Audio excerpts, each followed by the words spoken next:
Cuando tenía 15 años, solía pensar que mi familia era solo un poco dramática. No estaba rota, solo era ruidosa, orgullosa y un poco torpe emocionalmente. Pero cuando cumplí 23, entendí que hay familias que no te hacen daño por accidente. Apuntan. Me llamo Mason y el mes pasado aprobé el examen para sacar mi certificación de soldador. Me costó 6 años de trabajos basura, turnos de noche y madrugones en el instituto comunitario para llegar hasta ahí. 6 años tragando humo de acero y repasando tarjetas de estudio mientras tenía las manos tan cansadas que ni siquiera podía sujetar una taza de café. Y la noche antes del examen, el día más importante de mi vida, mi madre me acorraló en la cocina y dijo: «Tu hermano necesita que le ayudes a mover el sofá». Ojalá fuera una broma. Yo no crecí pensando que era el hijo invisible. Eso fue pasando poco a poco como una fuga de agua por debajo del suelo. Mi hermano mayor, Chase, siempre fue el niño de oro. Era el crío al que le pintaron el nombre en la pared encima de la cama, con un pequeño balón de fútbol y 2 estrellas a cada lado, mientras yo compartía habitación con papel pintado desconchado y una litera que crujía como si estuviera pidiendo que la jubilaran. Chase me saca 3 años y de alguna manera siempre iba 3 pasos por delante. Cuando apenas consiguió graduarse del instituto, mis padres le montaron una barbacoa en el jardín. Cuando yo aparecí en la lista de honor el primer semestre, mi madre miró el correo rápidamente y dijo: «Qué bien, cariño. ¿Puedes sacar la basura?». Chase nunca fue de estudiar. Iba flotando de trabajo en trabajo como una hoja en el viento. Recepcionista de gimnasio, luego probó con inmobiliaria, luego algo con criptomonedas que nunca terminé de entender y que acabó con él fundiendo sin querer la segunda tarjeta de crédito de mi padre. Mientras tanto, yo cogía turnos de fin de semana en el desguace y estudiaba en los descansos, porque la soldadura no se me daba fácil, y dormir tampoco. Yo no soy de esos genios naturales. Soy del tipo que se lo curra. El que se levanta a las 5 y aprende a base de repetir y repetir. Pero en mi casa, Chase podía respirar mal y aún así le alababan la capacidad pulmonar. Yo podía estar sangrando por las 2 manos y me preguntaban por qué estaba ensuciando todo. No fue todo horrible, supongo. Mi abuela, la madre de mi padre, era la única que parecía verme. Me llamaba Maisel Manitas, porque siempre estaba construyendo cosas, aunque fuera con restos y chatarra. Pero murió cuando yo tenía 17 años. Y el poco colchón que tenía frente a la jerarquía familiar se fue con ella. A partir de entonces yo era el hijo de repuesto, el ayudante, el chico de los recados, el que siempre tenía tiempo porque, aparentemente, tener metas solo contaba si llevabas traje o lo ponías en Instagram. Y Chase se mudó el año pasado a un piso carísimo con su novia, ahora ex. Cuando aquello explotó, porque claro que explotó, decidió irse a algo más modesto. Ese lugar modesto era un dúplex a 25 minutos al otro lado de la ciudad, con un segundo piso al que solo se accedía por unas escaleras y un sofá que aparentemente pesaba tanto como su ego. Esperó hasta la noche antes de mi examen para mencionarlo. Yo estaba en el salón, sentado con las piernas cruzadas en la alfombra y mis apuntes extendidos por el suelo como si fueran un altar a los ángulos de las tuberías y los códigos de seguridad. Él entró como si todavía viviera allí. Técnicamente ya se había ido, pero la casa seguía oliendo a él. Colonia cara y aire de superioridad. «Hey, Mace», dijo, tirándome a la pierna unos calcetines enrollados como si volviéramos a tener 12 años. «Mañana por la mañana necesito ayuda. El sofá es una bestia». Parpadeé mirándolo. «Mañana tengo mi examen de soldadura». Se quedó un segundo callado. «Ah, cierto.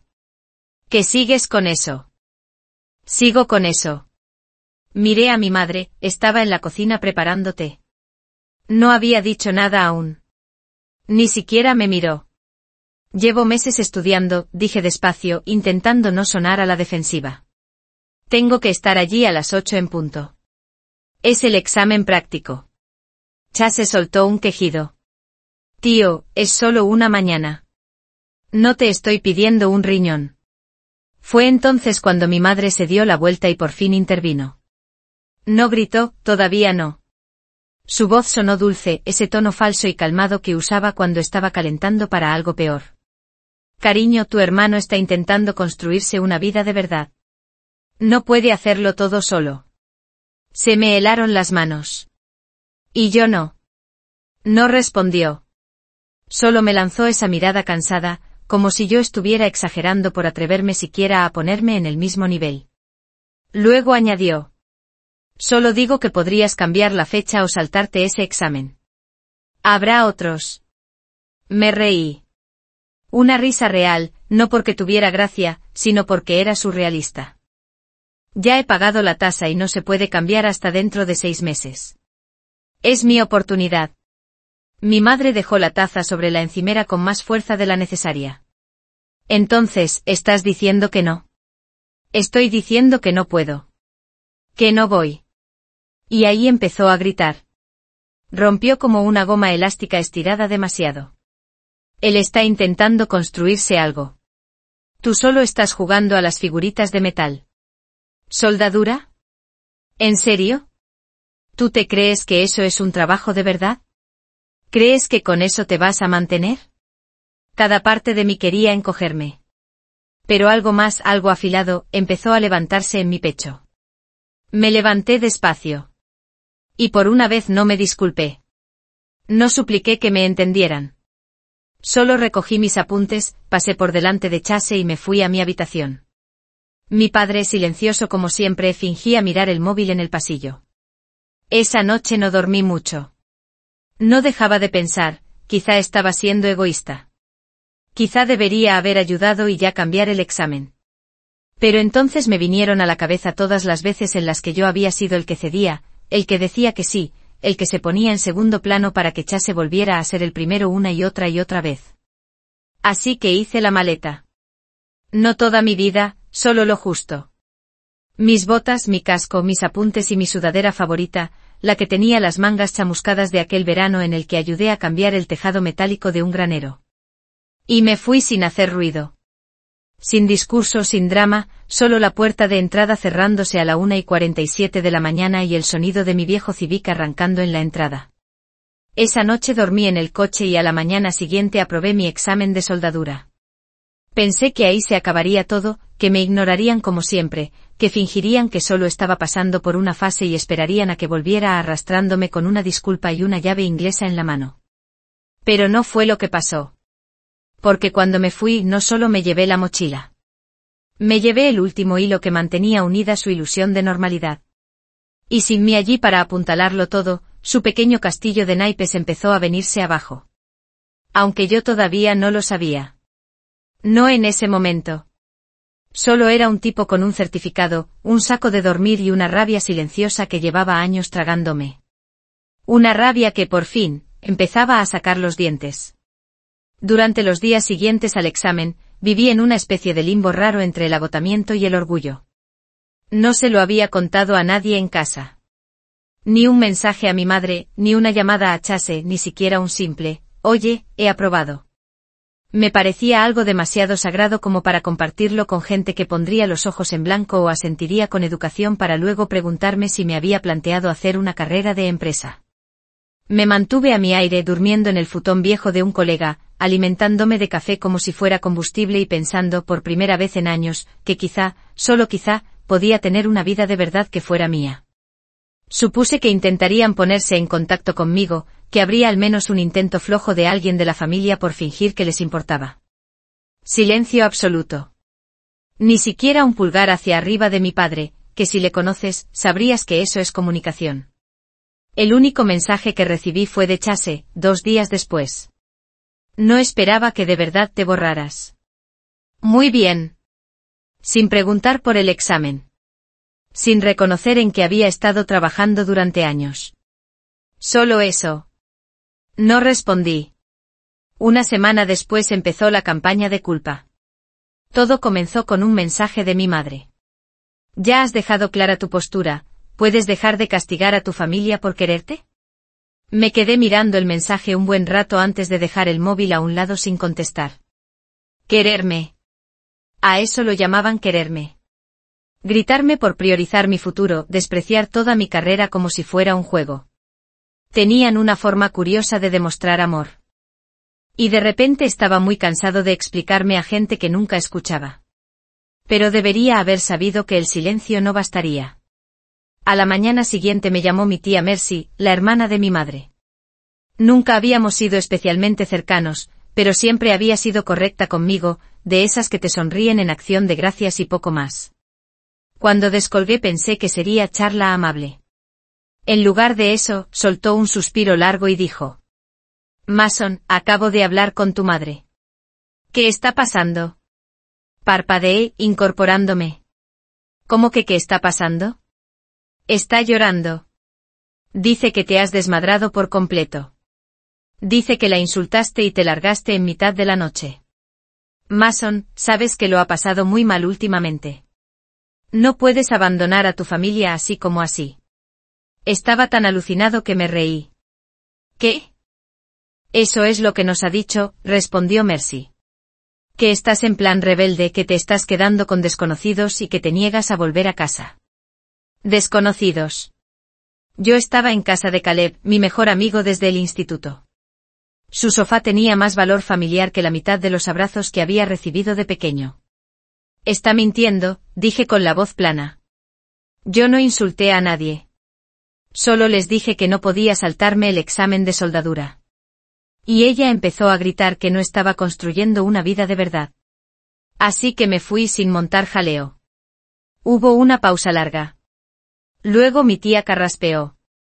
Bueno, eso no es lo que le ha contado al resto. Y ahí me hizo clic todo. No solo querían hacerme sentir culpable para que volviera. Querían reescribir la historia para pintarme como el inestable. El hijo desagradecido que se fue dando un portazo en vez del que por fin se plantó. Y en esa versión de la historia, Chase seguía siendo el héroe, el que lo intentaba, el que necesitaba ayuda, y yo era el que hacía daño. Corté la llamada bastante rápido después de eso. No fui borde, pero tampoco edulcoré nada. Y mi tía Mercy no dijo mucho más. Se le notaba que no quería meterse. 2 días después, Chase subió una foto a Facebook. Mil gracias a los que de verdad estuvieron ahí, y me ayudaron con la mudanza. Se agradece el cariño. En la foto salía él con 2 colegas del gimnasio, sonriendo como si acabara de cerrar un trato de cine. Y en los comentarios mi madre escribió: Orgullosísima de ti, cariño. Empezando tu nueva vida con integridad y elegancia. Elegancia. Integridad. Ahí fue. Ese fue mi punto de ruptura. No de rabia ni siquiera de tristeza, sino de una claridad profunda que me caló en los huesos. Nunca iban a entenderlo. Y peor aún, no querían entenderlo. Les gustaba la historia en la que yo era el fracasado resentido demasiado terco para ver lo bien que vivía. Era más limpia, más fácil de tragar.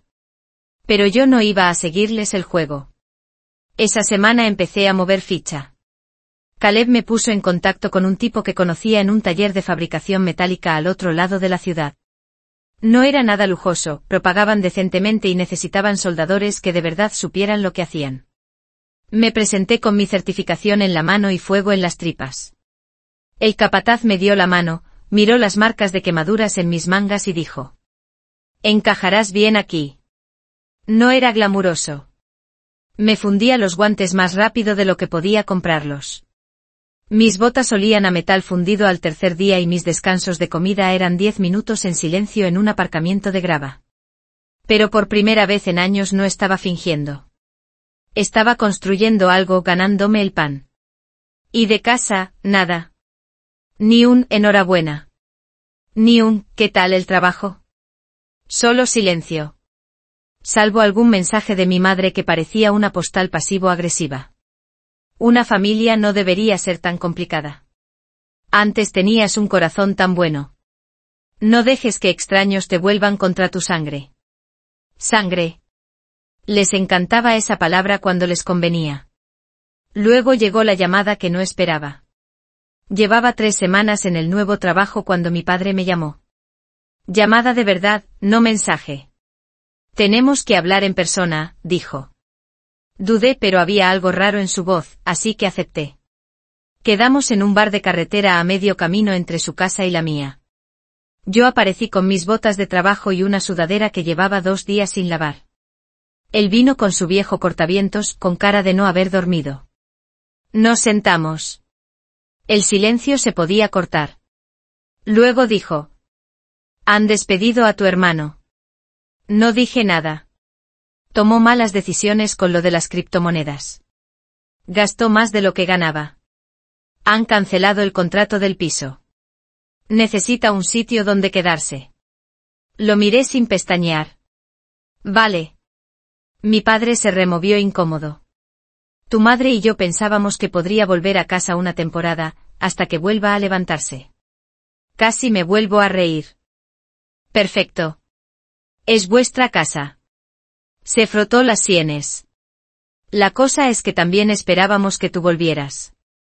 Para ayudar con las facturas. Ya sabes, aportar. Y ahí estaba. La razón real. Querían que financiara la gira de regreso de Chase. Me eché hacia atrás en el asiento. A ver si lo entiendo. Se ha quedado sin dinero para el alquiler, ha perdido el trabajo y ahora queréis que yo ayude a pagar la hipoteca mientras él duerme en su antigua habitación y juega a emprendedor en el salón. Mi padre no respondió.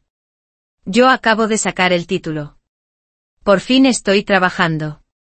Tengo una oportunidad delante. ¿Y quieres que renuncie a eso por él? Es tu hermano, dijo. Nos necesita. Lo miré fijamente a los ojos y dije. Yo también os necesitaba. Y me levanté y me fui. No lloré. Ni en el coche ni en casa de Caleb. Pero algo dentro de mí por fin se colocó en su sitio. Una decisión. Un antes y un después. Se acabó lo de suplicar que me vieran. Se acabó lo de hacer castings para un papel que nunca me iban a dar. Pero justo cuando pensé que ya había pasado lo peor, cuando creía que la situación no podía volverse más absurda, llegó. La traición. Llegó en forma de carta. Ni correo electrónico ni mensaje. Una carta. Volví del trabajo una tarde y Caleb me la entregó con las cejas levantadas. Parece algo oficial, dijo. De tus padres. La abrí con los dedos manchados de grasa. Dentro había un aviso formal, no legal pero casi. Un texto escrito a ordenador con membrete que venía a decir, básicamente. Hemos decidido hacer algunos cambios económicos. Como Chase está en transición, le hemos permitido subarrendar tu antigua habitación. Para acceder a tus pertenencias restantes, por favor ponte de acuerdo directamente con él. Cualquier objeto no reclamado antes de final de mes se considerará abandonado. Lo leí 3 veces. Le habían dado mi habitación, a Chase. Sin preguntar, sin avisar. Y para rematar, Chase había firmado al final. Solo una firma garabateada en tinta azul, como si fuera un contrato de negocio. Esa noche no entré directamente en casa de Caleb. No al momento. Me quedé sentado en el porche unos 20 minutos mirando la carta, leyéndola y releyéndola, intentando convencerme de que había entendido algo mal.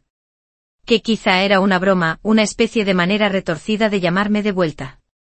Pero no. Era real, mecanografiada, firmada y enviada con toda la intención. Le habían dado mi habitación a Chase. Me habían borrado otra vez como si hubiera sido un hueco que se rellena en cuanto vuelve el hijo de verdad. Bajé hasta la acera y me senté en el bordillo con los brazos apoyados en las rodillas y la carta hecha una bola entre los dedos. Fue entonces cuando me di cuenta de que ya venía doblada por la mitad, cuidadosamente, lo que significaba que alguien, probablemente mi madre, se había sentado a la mesa, había escrito todo eso y la había doblado como si fuera una invitación de boda.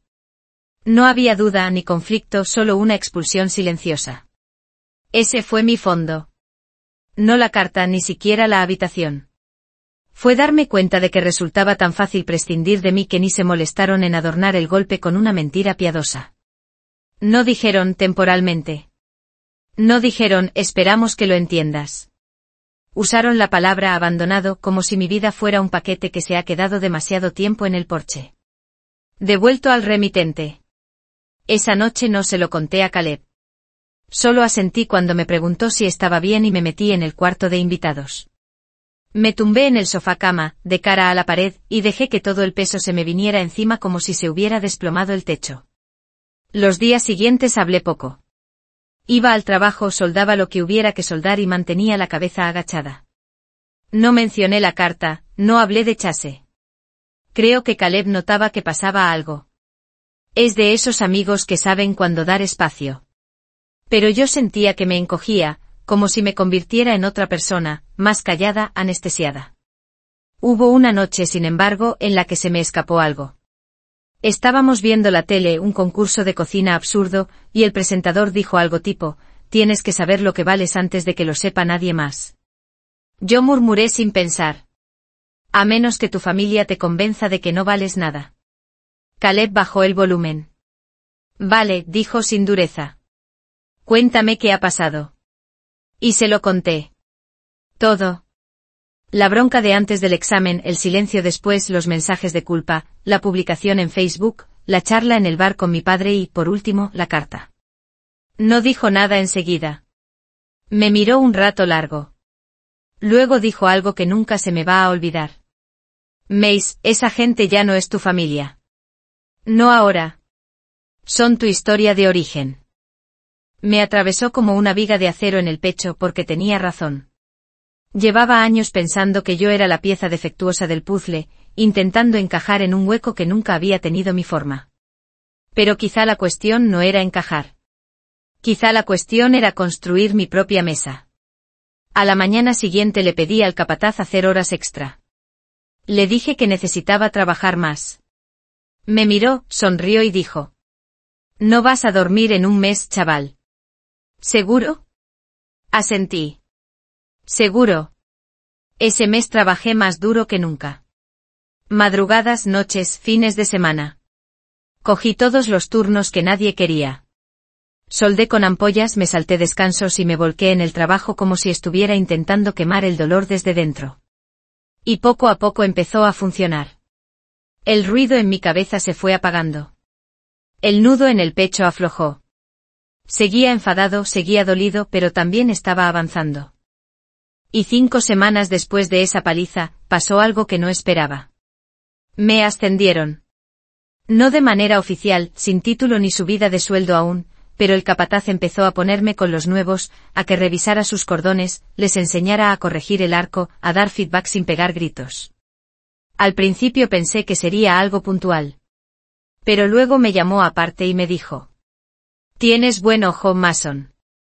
Y tienes paciencia. Eso es raro. No supe qué decir, así que solo asentí. Esa misma semana me compré un equipo nuevo. Guantes buenos, un casco recién estrenado, incluso unos tapones para los oídos hechos a medida. Me sentí derrochador, sí, por primera vez en mucho tiempo sentí que merecía la pena invertir en mí. Y entonces pasó algo aún más grande. Conseguí mi propio sitio. Era un estudio pequeño, apenas más grande que un garaje, pero tenía calefacción que funcionaba, buena presión de agua y una ventana que daba a un desguace donde el sol por las mañanas se reflejaba en el óxido de una forma casi bonita. El casero era majo, no hizo muchas preguntas y me dejó firmar un contrato mes a mes. Recuerdo estar de pie en medio del estudio el día de la mudanza. Solo yo, un colchón individual y una mesa plegable. Y sentir una paz silenciosa tremenda. Tenía casi nada, pero era mío. No lo subí a ninguna red, no hice anuncios. Solo empecé a construir una vida, despacio, sin ruido, tornillo a tornillo. Hubo momentos que lo hicieron más difícil, claro. Una noche paré en una gasolinera y vi a mi madre llenando el depósito en el surtidor de al lado. No me vio, o si lo hizo, fingió no verme. La observé un segundo. El mismo abrigo gastado, el mismo moño desordenado que se hacía para limpiar la casa. Y por un momento sentí ese viejo impulso de ir a hablarle, de preguntarle por qué, de preguntar cómo. Pero no lo hice.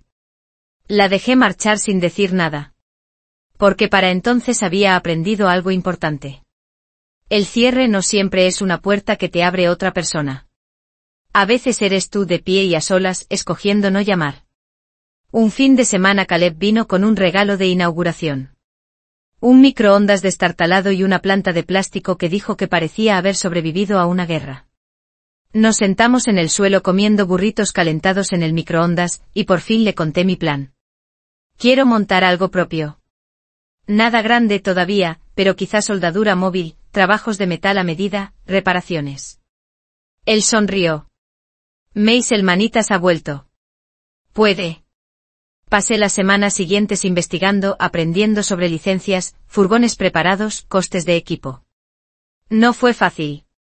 Apenas conseguía ahorrar algo después de pagar alquiler y comida. Pero empecé a apartar dinero poco a poco. Euro a euro. Y entonces llamó Chase. Sin número guardado, solo una voz que llevaba semanas sin oír. Mason, oye. No dije nada. Mira, sé que las cosas se pusieron raras, pero quería hablar. A ver si aclaramos el aire. Debería haber colgado, pero hubo algo en mí que quiso escuchar qué excusa traía esta vez. Ya sabes cómo es mamá, dijo, riéndose por lo bajo. Se pone histérica, lo exagera todo. Yo no quería que perdieras tu habitación. Eso no fue cosa mía. ¿Tú firmaste la carta? Pregunté sin tono. Vaciló. A ver, sí, pero porque ella dijo que a ti te daba igual, que no ibas a volver. Mintió, dije. ¿Y tú la ayudaste? Se quedó callado. Luego, con voz más suave, añadió. Lo estoy intentando, tío. De verdad. Tengo un curro nuevo. Es remoto pero paga decentemente. Estoy intentando arreglar las cosas. Echo de menos tener un hermano. Igual antes me habría derretido. Habría intentado cruzar el vacío y arreglarlo todo. Pero no ahora. No esta versión de mí. Colgué. Sin arrebatos, sin discurso. Solo silencio. Porque ese era el poder real que tenía ahora. No los necesitaba. Ni para validarme, ni para tener techo, ni para sentir que mi vida tenía sentido. Había construido algo de la nada. Solo con un par de guantes y una espalda que nunca dejaba de doler. Y eso era solo el principio. Porque mientras ellos seguían fingiendo, jugando a la casita con su baraja marcada, yo estaba a punto de empezar a apilar ladrillos de verdad. Y cuando terminara, se enterarían. Pero no por mí. Cuando llegó el otoño y las mañanas empezaron a morder con ese frío temprano, ya tenía mi propia rutina. Despertar a las 6, café rápido, soldar hasta que la espalda se me quedaba rígida como una viga, volver a mi estudio, comer lo que fuera que Caleb hubiera dejado en mi nevera y dormirme con vídeos de YouTube sobre furgones de soldadura, organización de herramientas e impuestos para pequeños negocios. Me había obsesionado, no de manera desesperada, sino con un enfoque claro, como si mi vida anterior hubiera intentado asfixiarme y por fin tuviera espacio para respirar. Y cuando vuelves a respirar, tarde o temprano empiezas a pensar con claridad. Y fue entonces cuando empezó la preparación. Empezó con una libreta, una de espiral que compré en la tienda de todo a €1 porque sí. La abrí sobre el banco de trabajo una noche y escribí 4 palabras en la primera página con rotulador negro. Creen que he desaparecido. Porque de eso iba todo al final. Mis padres, Chase, me habían borrado. No en un arrebato, sino como si fuera un error de archivo. Una fila eliminada en silencio. Daban por hecho que yo era un fantasma con sudadera de cuadros que se iría desvaneciendo y nadie volvería a saber de él. Y esa suposición les iba a salir cara. Pero no quería una venganza cutre de pataleta. No quería limitarme a subir una publicación a redes o montar un drama en el chat familiar. No. Quería algo limpio. Estratégico. Una venganza que se viera como éxito, que sonara a silencio, que se sintiera como un hombre reconstruyendo su vida ladrillo a ladrillo mientras ellos se preguntaban por qué la casa cada vez estaba más fría. Así que hice un plan. La primera página tenía mi misión. Las siguientes 30 acabaron llenas de pasos, contactos, presupuestos, bocetos y plazos. Nunca había sido de planificar. Siempre había sido el tipo que trabajaba duro y esperaba que las cosas se ordenaran solas. Pero ahora iba con bisturí. El objetivo, lanzar un negocio de soldadura móvil para primavera. No algo enorme, solo real y sostenible. El primer paso era conseguir un vehículo fiable. Mi Civic iba bien para ir al trabajo, pero necesitaba algo que pudiera con metal, bombonas y herramientas sin reventar el motor. Caleb y yo nos pasábamos los fines de semana mirando anuncios. Incluso fuimos a ver a un mecánico a 1 hora de la ciudad, que vendía una Ford F-250 vieja, con óxido en los bajos, pero con el motor firme y la caja reforzada. Me planté delante con los brazos cruzados y pregunté. ¿Llegará a los trabajos sin morirse en la autopista? El mecánico, un tipo llamado Roland con un cigarrillo detrás de cada oreja, asintió y dijo: Chaval, esta camioneta es más fea que mi primer divorcio, pero nos va a enterrar a todos. Vendida. Gasté la mitad de mis ahorros en ella, pero se sintió bien, como echar raíces en movimiento. Pasé los 2 fines de semana siguientes limpiándola, lijando el chasis, repintándola en negro mate e instalando unas vacas de segunda mano para las bombonas y las cajas de herramientas. Caleb, que se había convertido en mitad animador, mitad socio, me ayudó a ponerle nombre. Diseñamos un logo una noche con unas cervezas. Algo sencillo pero contundente. Mason Works Metal. Suena profesional, dijo. Suena a tío que ya no duerme en un futón, contesté. Los dos nos reímos. Pero por dentro sentí un chispazo que hacía mucho que no notaba. Algo nuevo. Orgullo. Segundo paso, legalizarlo. Ahí me ahorro los detalles, pero entre oficinas de licencias, seguros, registro fiscal y papeleo de seguridad, sentí que nadaba en burocracia durante un mes. Trabajaba todo el día y luego me pasaba 3 horas más enterrado en formularios y guías. Pero cuanto más avanzaba, más decidido estaba. Ya no se trataba solo de montar un negocio. Era cuestión de volverme innegable. Nadie podría decir que estaba jugando. El tercer paso era más personal. Y aquí fue cuando la preparación empezó a tomar una forma muy concreta. Sabía que si quería un cierre real, de verdad, tenía que ir a la raíz, no solo evitarla, no solo superarla. Había que enfrentarla. Así que volví a casa. No para hablar, ni para llorar. Para recoger lo que era mío. Le mandé un mensaje a Chase, educado pero firme. Nada dramático, solo. Oye, pasaré el fin de semana a recoger lo que me queda. No toques nada, por favor. Respondió. Vale, lo que quede está en el sótano. El sótano. Ni siquiera mi antigua habitación. Claro. Llegó el sábado.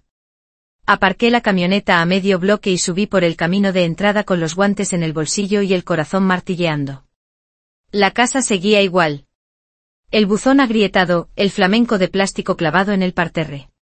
Se veía más pequeña que en mis recuerdos, menos castillo y más jaula.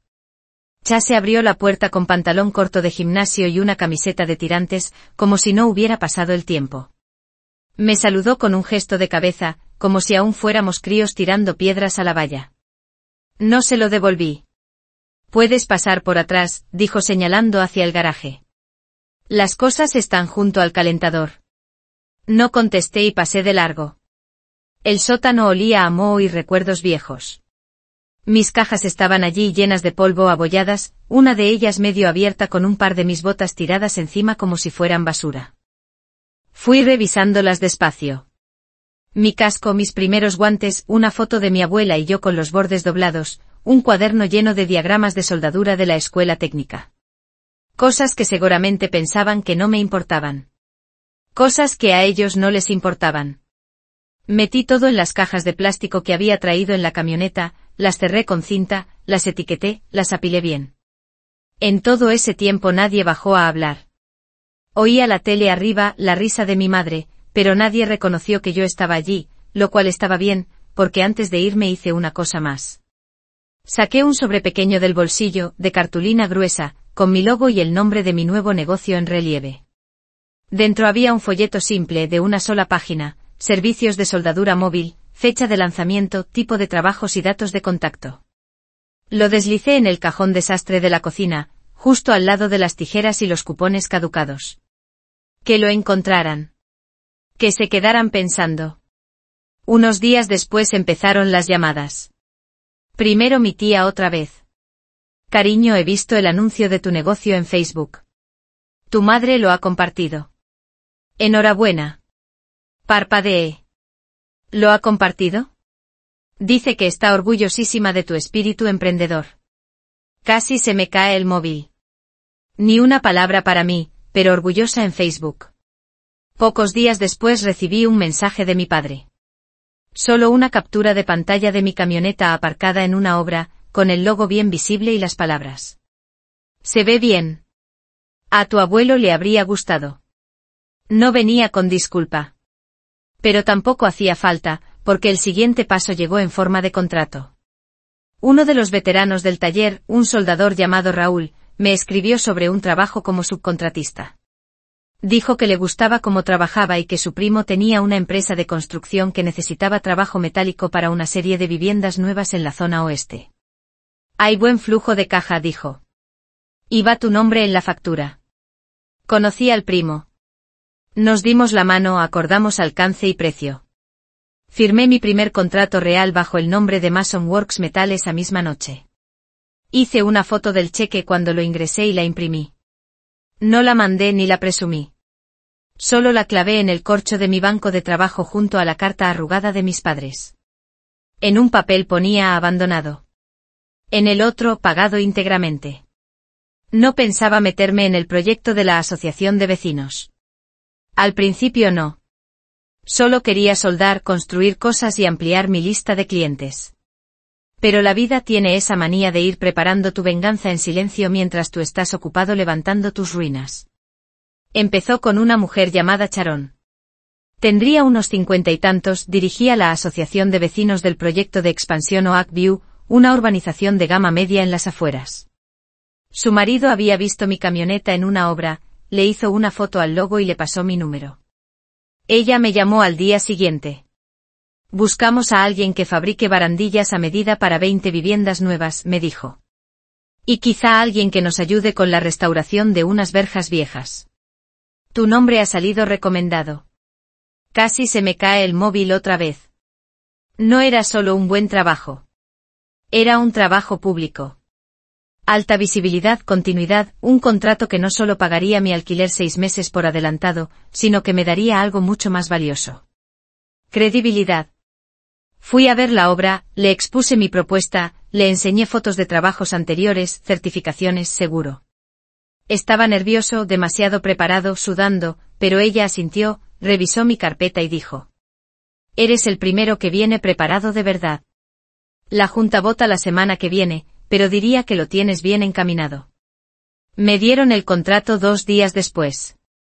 Y entonces el universo decidió divertirse. 3 semanas dentro del proyecto llegué temprano a la urbanización para adelantar trabajo. Terminaba de descargar barras de acero cuando oí una voz familiar al otro lado de la calle sin salida. Espera, Mason. Me giré despacio. Allí estaba. Mi madre. El pelo perfectamente ondulado, vaso de Starbucks en la mano, con esa sonrisa engreída que ponía cuando hablaba con gente a la que quería impresionar. Llevaba un perrito blanco con correa rosa, uno de esos a los que antes decía que odiaba. Y a su lado Chase en chándal, con gafas de sol aunque estaba nublado. No me inmuté. Me limpié las manos con un trapo y asentí. Hola.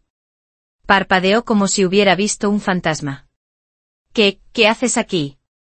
Llevo la parte de metal de Oak View, dije señalando la barandilla detrás de mí. Instalaciones a medida, reparación de verjas, ese tipo de cosas. Chase entornó los ojos. Espera, ¿esta empresa es tuya? Sonreí, solo un poco. Sí. Mason Works Metal. Igual te suena. Sus caras fueron impagables. Resulta que se acababan de mudar a Oak View. ¿Cómo no? Al parecer, después de que lo de las criptomonedas se hundiera y el trabajo rebote de Chase se fuera también al garete, habían conseguido juntar lo justo para firmar un alquiler conjunto en una de las viviendas amuebladas de la primera fase. Un último intento desesperado de empezar de cero, lejos de la ciudad, lejos del drama. Lástima que el drama les siguiera. Qué bien, dijo mi madre después de una pausa. De verdad, me alegro por ti, cariño. Cariño. Asentí. Se agradece. Y volví al trabajo. Pero algo de ese encuentro se me quedó en la cabeza. No porque quisiera impresionarlos, eso ya no. Sino porque vi algo en sus ojos que no veía desde hacía años. Inseguridad. Ya no sabían quién era yo. Y eso era poder. Las semanas siguientes, Oak View se convirtió en mi segunda casa. A los vecinos les encantaba mi trabajo. Llegaba pronto, lo hacía limpio, sin chapuzas. La voz corrió. Empecé a recibir llamadas de fuera de la asociación, gente que quería muebles metálicos a medida, letreros, incluso esculturas. Tenía la agenda llena 2 meses por delante. Mientras tanto, Chase y mi madre vivían allí, entre la gente para la que yo trabajaba. Viendo cómo el crío al que antes se habían reído, al que llamaron simple soldador, se iba convirtiendo poco a poco en un nombre respetado. Entonces llegó la reunión de la asociación. Sharon me llamó una tarde. La Junta quiere reconocerte en la reunión trimestral, dijo. Has tenido un impacto enorme en el barrio. ¿Puedes pasarte y decir unas palabras? Acepté. Me puse mi mejor camisa, unos vaqueros limpios y preparé una presentación con fotos del antes y el después en mi tablet. La reunión fue en la sala común del complejo, donde organizaban barbacoas y noches de vino. Había unas 40 personas, incluida mi madre y Chase. Se sentaron atrás. Yo no miré en su dirección ni una sola vez. Sharon me presentó. Hablé 5 minutos. Cosas sencillas, como había llegado a la soldadura, que me gustaba de ese trabajo, lo agradecido que estaba de poder trabajar en una comunidad que valora la artesanía. Cuando terminé aplaudieron. Todos. Incluso mi madre. Después, mientras la gente charlaba y picaba algo, Sharon me llevó aparte. Verás, dijo, algunas de las viviendas más viejas siguen técnicamente bajo la primera empresa gestora de la urbanización. Están hechas un desastre. Retrasan las reparaciones, van fatal con el papeleo. No se está frenando. Pero el trimestre que viene vamos a votar para unificar juntas, traerlo todo bajo la misma administración. Eso significa que necesitaremos un responsable nuevo de mantenimiento y trabajos metálicos para toda la urbanización. Alcé una ceja. Es mucho terreno que cubrir. Sonrió. Te pagaríamos muy bien. Y tendrías la última palabra sobre las reparaciones en las casas, a quien se le da prioridad, a quien se le retrasa, que se pospone. Lo pillé al instante. El piso de Chase y mi madre pertenecía a ese bloque viejo. Puse cara neutra. Sería un honor. La votación salió adelante un mes después. Y así, de repente, yo era el hombre al que tendrían que llamar para pedir ayuda. La primera petición llegó una semana después. Un parte de servicio desde su dirección. Barandilla de escalera floja. Posible riesgo de seguridad. La marqué como recibida y la dejé en la cola 3 semanas. Mandaron recordatorios. Al principio amables, luego urgentes. Por favor, respuesta. Tenemos visitas mayores. Escaleras aún inestables. Es un problema de seguridad. Chase incluso llamó al número del trabajo. No contesté. Cuando Sharon me preguntó por el retraso, le dije la verdad. Llegaré, pero tengo acumulación de trabajo. Doy prioridad a los vecinos que han apoyado el proyecto desde el principio. Ella solo asintió. Tiene sentido. Al final fui. Me tomé mi tiempo, llegué tarde, hice más ruido del necesario, taladré despacio, muy despacio, dejando virutas de metal en el suelo de la escalera. Hice un buen trabajo, eso sí, limpio y seguro, pero sin charla, sin miradas. Solo trabajo. Frío, correcto, profesional. Cuando terminé le di la factura a mi madre. Precio completo sin descuentos. La cogió con las manos temblando. Antes de darme la vuelta le dije. Por cierto, el grifo de arriba pierde agua. Parpadeó. ¿Qué? En la planta de arriba. Lo he oído mientras trabajaba. Igual os conviene arreglarlo. Empezó a decir algo, pero yo ya estaba yéndome. Y supe que lo habían entendido. No solo el mensaje. La imagen completa. No había gritado. No había montado una escena ni escrito un post incendiario ni reunido a la familia para un gran ajuste de cuentas. Había hecho algo peor. Había tenido éxito sin ellos. Había construido algo que no podían tocar, ni minimizar, ni adjudicarse. Y ahora les tocaba vivir dentro de ello. Cada barandilla, cada verja, cada soldadura brillante que cruzaban de camino al coche, ahí estaba yo. Siempre estaría yo, pero no para ellos. Solo alrededor de ellos. Como una sombra de la que no pueden deshacerse. Meses después, Caleb y yo estábamos sentados delante de mi taller. Sí, mi taller, porque por fin alquilé una pequeña nave en las afueras. Era mía. El negocio iba estable. Tenía a 2 chavales a tiempo parcial los fines de semana. Lista de espera. Y sobre todo, paz. ¿Pensaste alguna vez que llegarías hasta aquí? Preguntó Caleb, abriendo un refresco. Miré la camioneta, el taller, el silencio. Luego sonreí. La verdad, no, dije. Pero sí sabía que los dejaría atrás. Y eso es exactamente lo que hice. Intentaron enterrarme, pero no estaba muerto.